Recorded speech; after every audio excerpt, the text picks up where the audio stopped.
Indonesia merupakan salah satu negara dengan tingkat keanekaragaman hayati tertinggi di dunia. Banyak makhluk hidup khas yang hanya hidup di Indonesia, tidak dapat ditemukan di belahan dunia lain. Indonesia memiliki banyak bioma seperti bioma hutan hijau tropis, padang rumput, savana, dan juga pantai. Hal ini ditunjang oleh lokasi geografis yang berada di garis ekuator yang menerima cahaya setiap tahunnya dan memiliki curah hujan yang tinggi.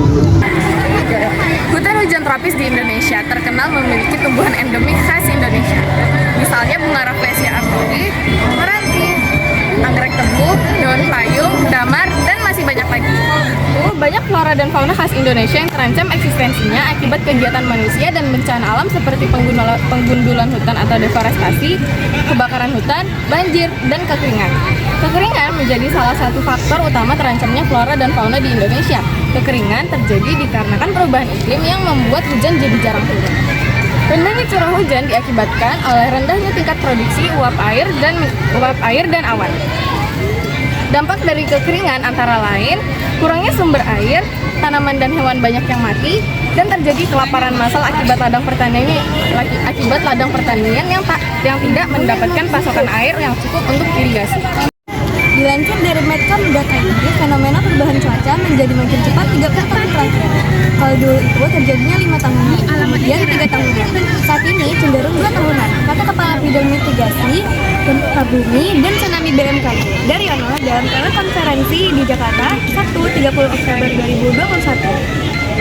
Daryono mengatakan pada 1950 sampai 1980 kekeringan terjadi selama 5 tahun sekali.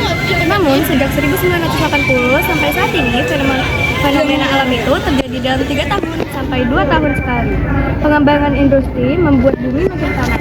Kadar karbon dioksida terus meningkat dari tahun ke tahun akibat revolusi industri. Ini akan memicu kekeringan sehingga bencana kebakaran hutan akan terus terjadi seperti yang terjadi di beberapa pulau di Indonesia. Ucap Daryono. Berdasarkan data dari Kominfo, pada tanggal 29 Juni 2019, BMKG melakukan monitoring hari tanpa hujan atau HTH.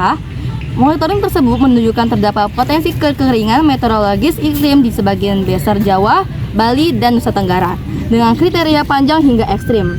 Deputi Bidang Klimatologi BMKG, Dr. Harizal MSI, menjelaskan, monitoring terhadap perkembangan musim kemarau menunjukkan berdasarkan luasan wilayah.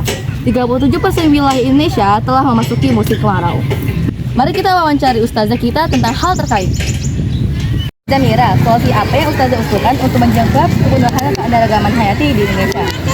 Oke, terima kasih untuk kelompoknya Diandra beserta kawan-kawan. Solusi yang ustazah rasa cocok untuk menjaga keanekaragaman hayati di Indonesia itu salah satunya adalah dengan kita itu menanam kembali tumbuhan-tumbuhan yang bisa membuat jadi tempat tinggal untuk hewan-hewan flora dan fauna.